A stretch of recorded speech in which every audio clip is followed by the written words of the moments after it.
Hi, I'm Becky, and this is Norman. Norman is an almost 12-year-old registered quarter horse, and today he's going to have his feet trimmed by Mary Lily, a barefoot specialist. His feet are quite overgrown through no fault of anyone's, and when I first got him, his feet were awful. They were pancake feet. So they've come a long way, but since he's so long-toed today, we're going to have to do some work. Okay, and next you'll meet Mary. I'm Mary Lily, and I trim barefoot horses. I've been trimming for about 7 or 8 years, and over the years I've gone to a lot of different schools and clinics all over the country. I've worked with some really good trimmers and farriers and kind of found my way and figured out what worked best for the horses here, because they're all different and we're in different regions. He hasn't been trimmed in about 3 months. Circumstances beyond our control. I was out sick for a while. So now we're back. And yes, his toes are very, very long. So we're going to address that, get his feet balanced, and get the extra hoof off. And we'll get started. Observe his feet. How's the horse standing? Is he standing square? Is he camped under? We don't have time to really walk him around and do a big assessment because we know how he moves. But you want to see the horse move. You want to see how he stands. Is he toed out? Is he toed in? Is he camped under? A lot of times when we finish trimming, we'll see that instead of the horse being camped under, he's standing more square because he's much more comfortable on his feet. He does have long toes. In his front feet, he's very contracted. Thank you, Norman. You can see it in his heel bulbs. These are very squished together, and the back of the foot is much more narrow than the front. So he's got like the butt crack here. You really want this flat. That means the foot is opened up more. A lot of trimming is simple mechanics. He's got overgrown bar. He's got a lot of wall here and a lot of toe, so we're going to take care of all that. When you put the foot down, you'll notice that if the heels are high, that the hairline is going to be more horizontal. It should really be close to 30 degrees, and that tells you that the coffin bone, which is one of the most important bones in the foot, is ground parallel, like this, instead of being pointed in the ground. That's very important. And you'll see a nice angle between P1, 2, and 3 when you get that hoof more balanced.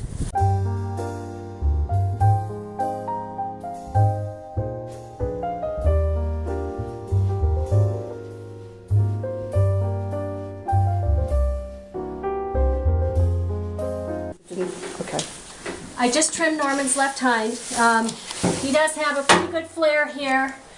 The flare starts right about up here. So I did rasp it flat a little bit, about from here down. We want to encourage that to keep growing down straight.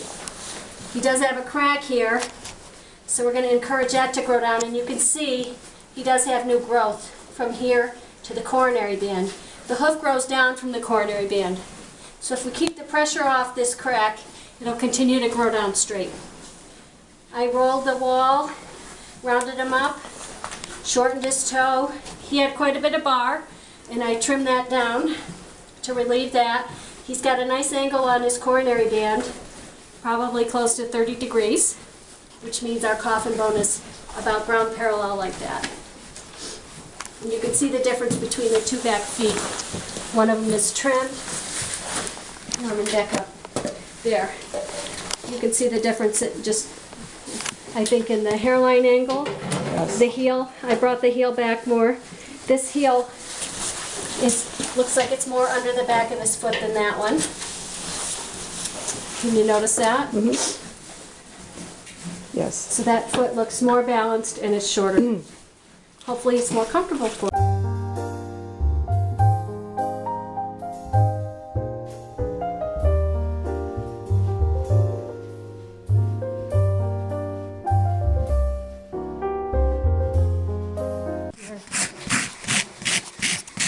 I'm going to rasp it.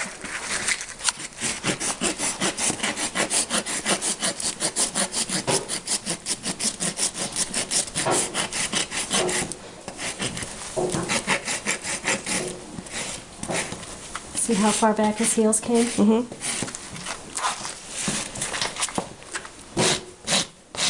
See, so I do a heel, another heel, then I'll go over, rasp the quarters. So you're not all over the foot, you know what I mean? Haphazardly. Although I do that sometimes, but... And now when I start to roll this toe, you can see how much toe he's got there. Yes, absolutely. Like round edges. And I usually like to bevel like from the widest part of the foot to the widest part. I've noticed if I bevel the heels too much, it contracts the foot.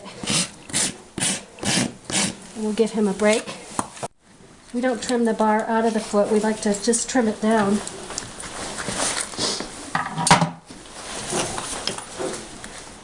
He's got a lot, see it? Mm-hmm. So I do like to keep that in check.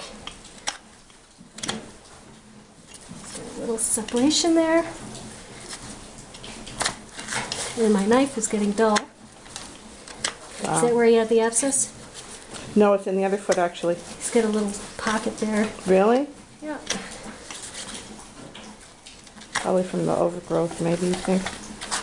And I'm not trimming live sole, really. I'm just trying to trim some of this bar and clean this up. See that pocket there? Where is it? Right there. Sometimes they can get overgrown bar and they get a little pocket and you can get an abscess there.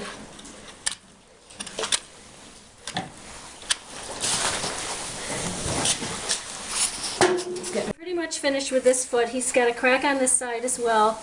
It's starting to grow out. You can see the crack starts about here. So he's got straight growth from here to here. And that'll continue if we keep up on this. I did take a little bit of the wall off and smooth it down a little and encourage it to grow straight. You don't want to take too much off because then you thin it too much.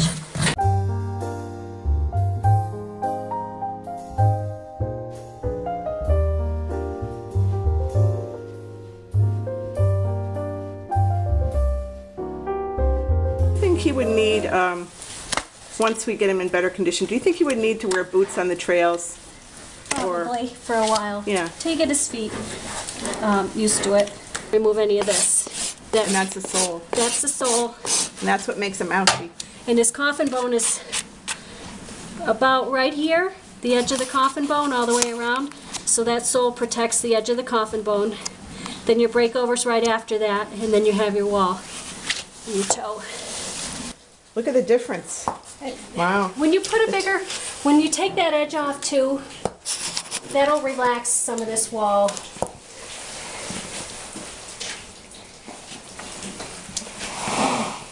That's right.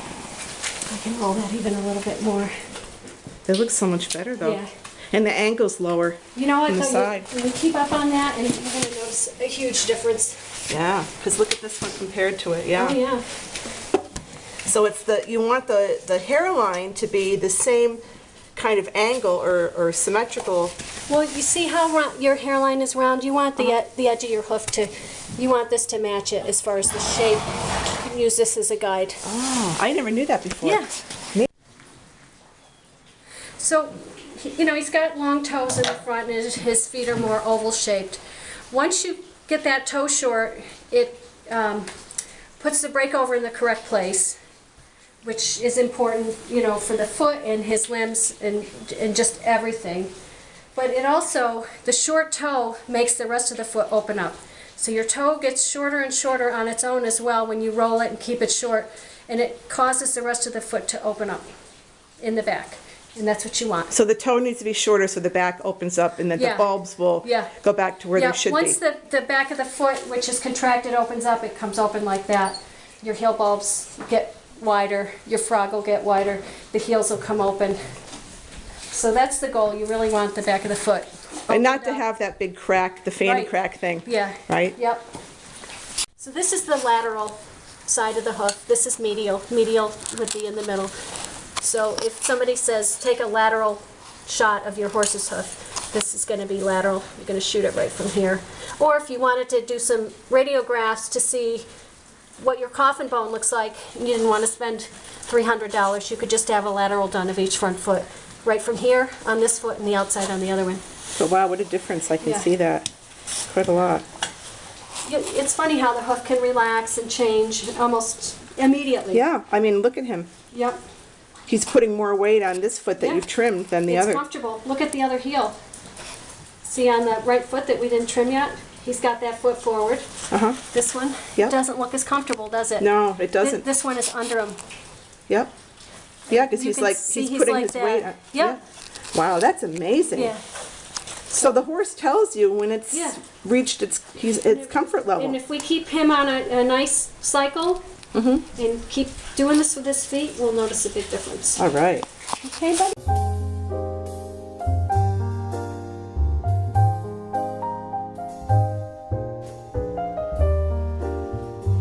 One. So this foot is really more contracted than the other one, as far as I'm concerned. And it's windswept. It's going that way. In this wall here, Norman. this is the vertical. I would say this is contracted inside the vertical here. Oh. So this is very contracted here. He's like pigeon-toed on that foot. Yeah. Isn't he? Yeah. It's a very physically demanding job, isn't it? It can be, yeah. Give him that foot. Yeah, this foot is definitely his worst one. You can see the angle. He's getting more of an angle. But see, these heels are so contracted and high. I mean, this heel should be down. Like down, yeah. Wow. That's going to take quite a while, don't you think? Yep. And it's like his foot, his toe, like has a little indentation. It kind of. It's got the dish on it. Dish on it. And the high heel will do that. So here's the foot. The heel gets higher, and it pushes out the toe. You know what I'm saying? So it deforms it. Oh, okay. Mechanical. We trimmed all 4 feet. Of course, we know his fronts are really contracted. You can see it here. I mean, he's just about bulging. His hairline is better already. It's relaxing a little. I took the heels down to the live sole. The medial heel, the inside heel was higher. So I brought that down some, but just to the live sole. And we shortened his toe quite a bit, and we put a nice big roll on him. Hopefully do you want to just look at the back of it? Because I thought that was pretty impressive from what it was prior. This here? Yeah. I mean, even on underneath. But so, I mean, this isn't beautiful, but I'm not going to touch his frog because I really don't need to. But you can see, I mean, he's got a lot of heel here. Yeah, he does. He should really be like this much shorter. We can't do that all at once, so we're not going to. We're just going to keep him on a shorter cycle and keep trimming. I did trim some of the bar here, but I really just didn't want to devastate this foot. So Norman's all set. We did all 4 feet. We're going to probably trim him again in, between 4 and 6 weeks, so it doesn't get ahead of us. And that's really the only way to stay ahead of any pathologies in the foot is to trim him on a short cycle and keep after it. And then once we get his feet where they want to be, he can probably go out a little bit longer. But we want to get his heels definitely shorter in the front and get the back of the foot to open up. So what would you say, could I just ask the parting question, what would you say is the major difference between the farriers that do shoes and your barefoot profession? Well, a lot of the barefoot trimming, we like to maintain a shorter heel and a shorter toe. We trim to the live sole. We put a bevel on the edge of the wall. And basically, we don't trim any sole, and we don't trim any frog unless we have to. And normally when a farrier is going to put a shoe on, they trim the frog down and trim out some of the sole because they have to make it flat. So we don't do any of that. Okay. Well, Mary, thank you very much. Norman's happy. I'm happy. You did a great job. Thank you. I'm glad you're feeling better. Thanks. So, bye-bye.